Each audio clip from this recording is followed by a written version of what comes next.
ना सिर्फ बीजेपी कांग्रेस पार्टियों को तो छोड़ दीजिए, एक देश का आम आदमी भी बहुत उत्साहित है, खुश है। और अमिताभ जी, मैं यही सवाल पूछना चाह रहा था आपसे कि विज्ञान की इस बड़ी घटना ने ऐसा लग रहा है कि पूरे देश को एक बार फिर से जोड़ दिया हो। क्या हिंदू, क्या मुसलमान, क्या सिख, क्या ईसाई, सभी एक दूसरे को बधाइयां देते दिख रहे हैं। भारत को नहीं, पूरी दुनिया को जोड़ दिया है। ये जो हमारी सफलता है, पूरी मानवता के लिए सफलता है। जो हमारे चंद्रयान 1 ने चंद्रमा पे पानी खोजा था, उसके बाद लोगों का चंद्रमा की ओर नया इंटरेस्ट पैदा हुआ। नहीं तो बिना पानी के वहाँ जाके करते क्या।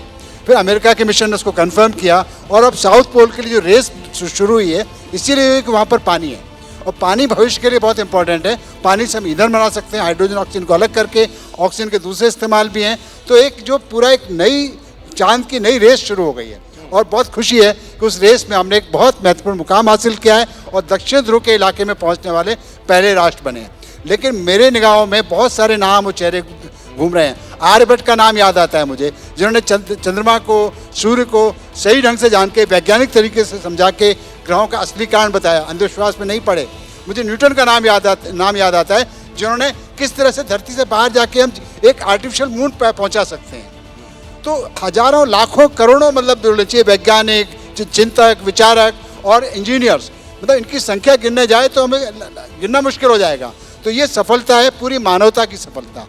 और जो हमारा ट्रस्ट विद डेस्टिनी था, जो हमारे पहले प्रधानमंत्री ने कहा था आज़ादी की संध्या पर, वो ट्रस्ट ऑफ डेस्टिनी हमने आज उस जगह हम पहुंचने की शुरुआत कर दी है। जी, बहुत बड़ी बात सर आप कह रहे हैं। दरअसल एक तरीके से ये वो रिले रेस वाला सिस्टम है, जहां बेटन जो है वो एक से दूसरे के हाथ में जाती है। और मशहूर वैज्ञानिक ये बात कहकर चले गए हैं कि मैं आज जिस मुकाम पर हूं और इतनी दूर इसलिए देख पा रहा हूं क्योंकि मैं अपने से पहले अपने के बड़ों के कंधों पर सवार होकर उतनी दूर तक देख सकता हूं। हम सीधे रुख करते हैं, हमारे साथ और खास मेहमान जो स्टूडियो में मौजूद हैं, वैज्ञानिक सौम्य दत्ता जी और श्रीवास्तव जी। सौम्य सर, आपसे जानना चाहूंगी, अगर माइक है तो प्लीज थोड़ा सा आगे आ जाइए। ये बताइए कि सबसे बड़ा हासिल इस मून मिशन का आपकी नजर में क्या है? एक पॉइंट। एक मून मिशन का सबसे बड़ा 2-3 मुद्दा है।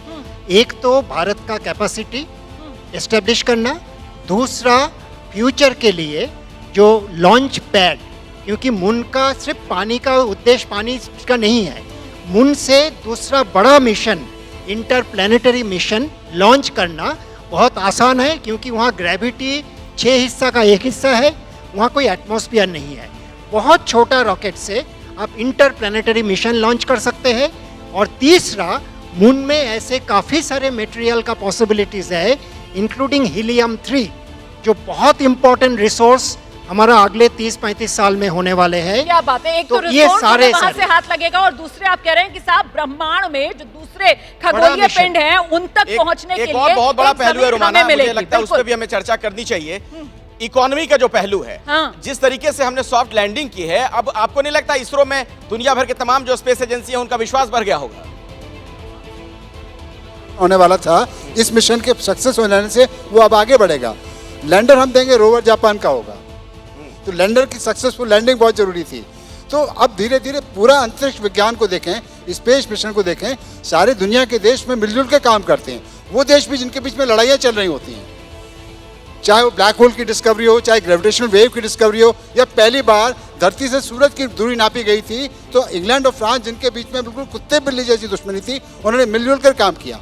तो विज्ञान का सबसे बड़ा संदेश यही है, विज्ञान पूरी मानवता के लिए, हम मिलजुल के काम करें, एक दूसरे से सीखें। अंतरिक्ष का जो इतना बड़ा बाजार है, उसमें दबाव तो बढ़ेगा हमारा। दरअसल जो स्पेस मार्केट है उसमें जो हिंदुस्तान की दावेदारी है और जो हिंदुस्तान की हिस्सेदारी है, वो अब यहाँ से और ज्यादा दुनिया में बढ़ती हुई नजर आएगी। मैं जल्दी से आपको मुंबई लेकर चलूंगी। हमारे साथ हमारे सहयोगी कृष्णा ठाकुर इस वक्त मौजूद है। कृष्णा, जरा दिखाइए ना तस्वीरें, माया नगरी में जश्न कैसा है?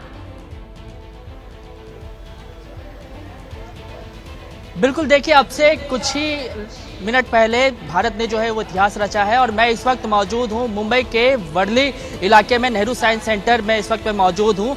और अब से कुछ ही मिनट पहले, आप मानिएगा नहीं, कि जब सॉफ्ट लैंडिंग हुई है तो हॉल के अंदर कम से कम 1000 से 1500 लोग बैठे हुए थे। सभी की आंखों में जो है वो आंसू थे और कहीं ना कहीं वो ये चीज़ को याद कर रहे थे कि किस तरीके से जो 4 साल पहले जो गलती हुई थी, तो सभी के मन में ऐसा था कि अंतिम क्षण में कुछ हो ना जाए। लेकिन जैसे ही सॉफ्ट लैंडिंग हुई है, वैसे ही पूरा जो हॉल है वो भारत माता के गूंज से जो है वो गूंज उठा। साथ ही साथ सभी के आंखों में आंसू थे। हमने कई लोगों से बात की और साइंटिस्ट से बात की, उनका यही कहना था कि आने वाले दिनों में अब इस चंद्रयान 3 के सक्सेसफुल होने के कारण जो इसरो के वैज्ञानिक हैं उन पर पूरे विश्व भर के लोगों का जो है वो विश्वास बढ़ेगा। साथ ही साथ ऐसे मून चांद के ऐसे कई रहस्य हैं। जैसे ही घड़ी का काटा दोपहर 2:30 पे आए, बबीता जी का दिल सास बहू साजिश के लिए मचल जाए।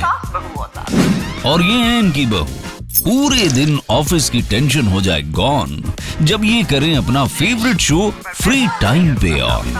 इनकी तरह आप भी देखिए अपना फेवरेट शो अपने टाइम पर और डाउनलोड कीजिए एबीपी लाइव ऐप अपने स्मार्ट टीवी पर।